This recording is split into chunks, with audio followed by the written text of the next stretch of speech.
Bezalel Shenhashen, Bezalel Shenhashen, Sukemasa Sojobo. Sukehiro Sojobo. Bom, nós fizemos as espadas do Instituto Stanislavski, então aqui estão prontas.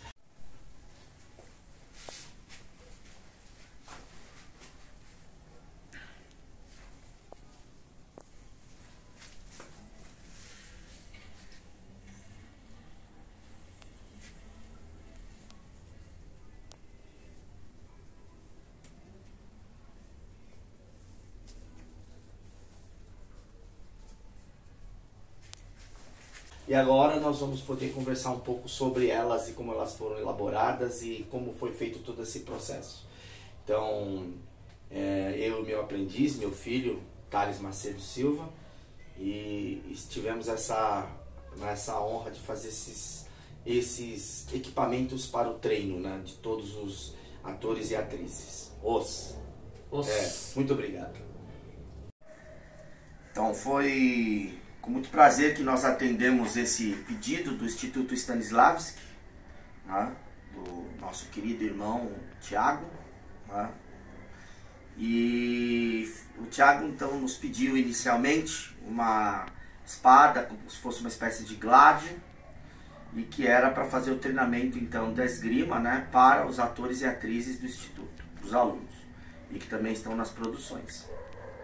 Então nós pensamos bastante em como é que nós iríamos fazer isso. Primeiro o gládio, né, devido ao seu peso, a complicação, como iria exigir do corpo de cada um, e como você poderia depois aproveitar essa espada para outra questão que não fosse apenas a esgrima mais elementar utilizada pelos soldados romanos. Então nós criamos um projeto, né, que vem a ser uma espada de 60 a 63 centímetros em média, e ela com formato, né, que desce para aproveitar como gládio, mas também como se fosse uma espada medieval, para que pudesse ser utilizada em diversas formas de esgrima, não só a esgrima mais voltada para os romanos. E então, com relação a isso, nós então criamos essa espada com esse forte, com um corpo mais feminino, e mesclamos na geometria sagrada o masculino e o feminino. O triângulo, o quadrado e o círculo estão presentes no desenho da espada, né, onde ela foi projetada, né, e que ela tivesse um peso suficiente para deixar um praticante forte, né, também não subisse demais o valor. Nós estamos falando de uma espada para prática, né? Uma espada para sparring. Ela é uma espada que permite você treinar e com uma relativa segurança. Ela não tem uma ponta aguçada a ponto de perfurar alguém, né? Ela tem uma ponta geométrica, mas ela foi tirada o seu gume. E também ela não está com fio, né? E também ela está com um polimento adequado para a prática.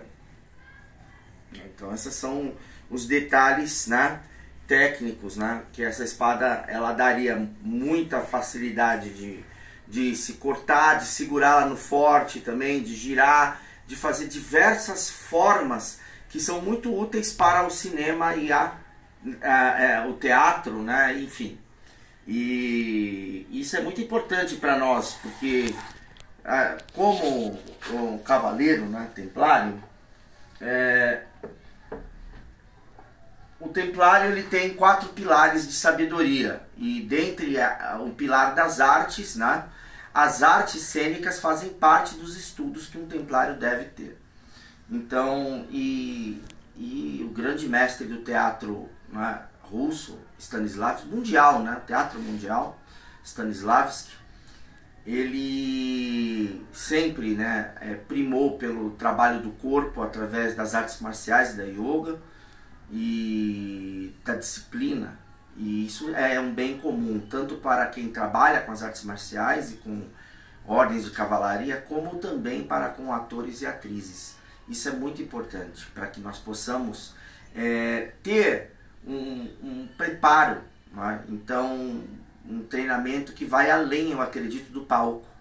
É uma coisa que você vai levar para a vida. A outra coisa que nós nos preocupamos com esses itens foram com relação a eles serem duráveis, né? Elas são espadas que foram forjadas. Elas são espadas que têm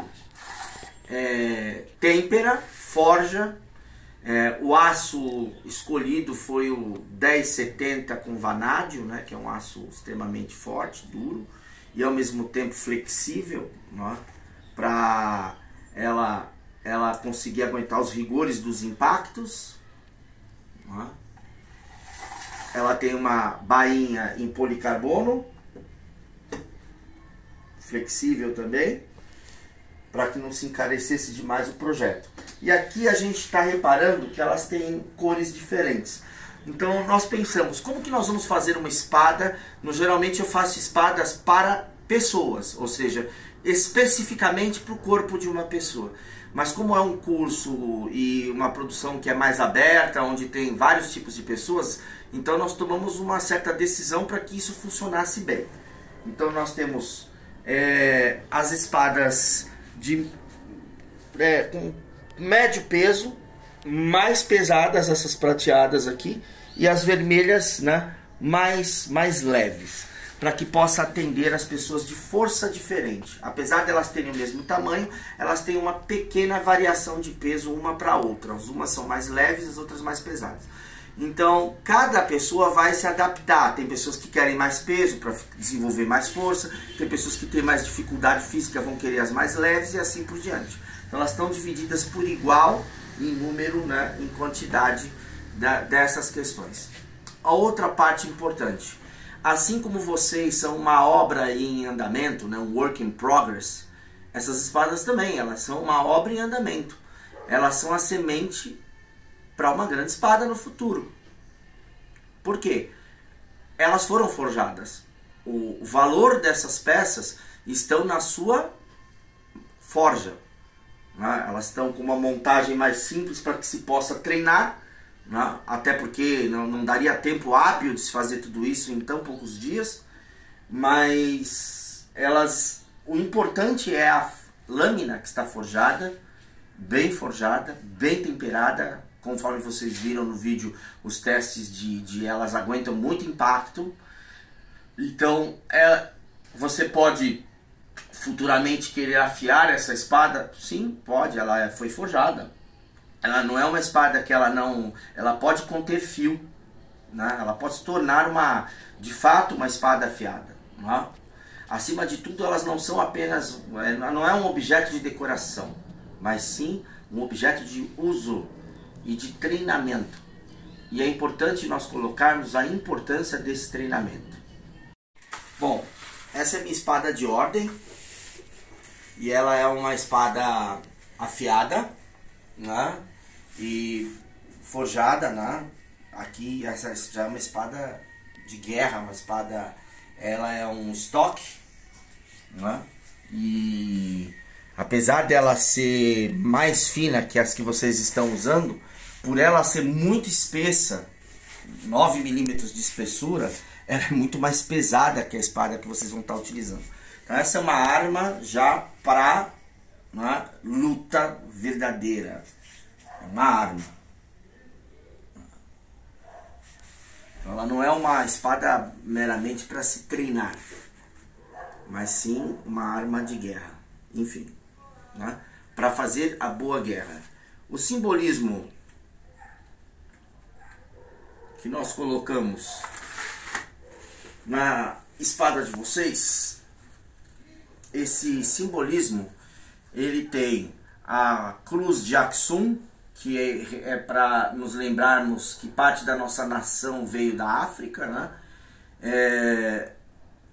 Também a forma, né, das espadas portuguesas, para nos lembrar que parte da nossa nação veio da Europa, né?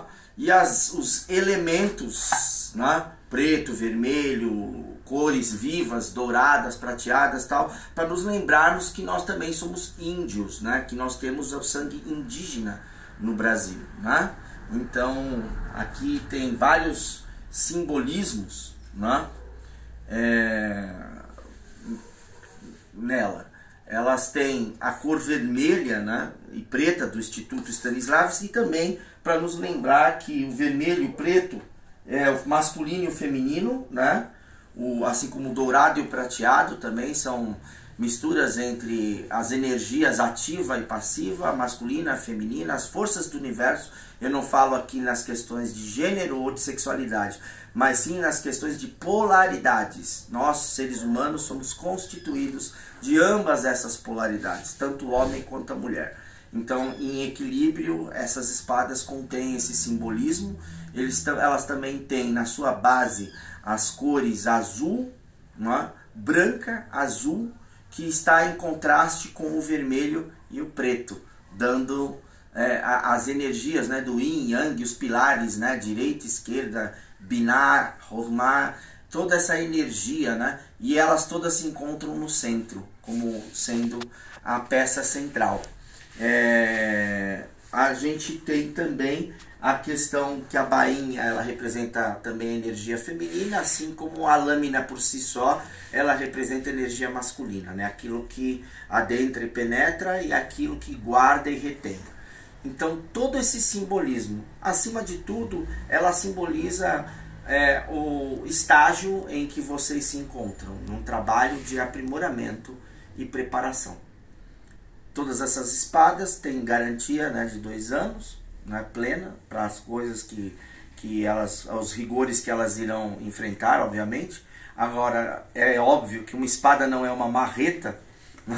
Eu costumo dizer isso, a pessoa que quer marretar, então não compre uma espada ou não tenha uma espada. Compre uma marreta. Marreta é para marretar, machado é para dar machadada e espada é para ter técnica. Então, elas são preparadas para o devido esforço que uma espada deve conter.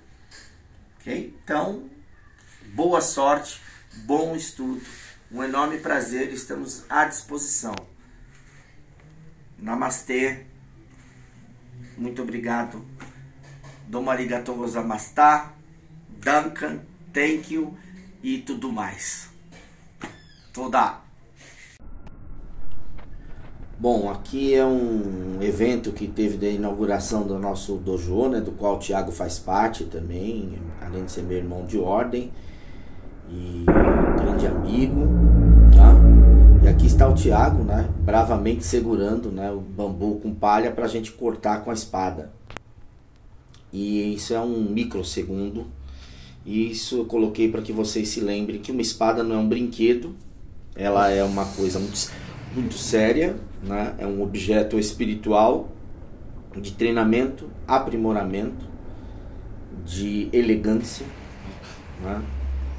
E também de espiritualidade que vai além da religião. Então é isso. Aqui nós estamos usando katana, né? Espadas dos samurais, antigas, e também algumas foram forjadas por mim. E elas são armas tão perfeitas, né, quanto as que vocês também estão recebendo. Toda espada ela é muito boa. Então aqui um lembrete para vocês de que isso, né, é uma arma perigosa, né, e mesmo não tendo corte ela pode quebrar ossos, ela pode machucar. Então tem que se seguir à risca o que o Thiago vai ensinar para vocês. Né? Cada movimento, cada detalhe é feito com atenção.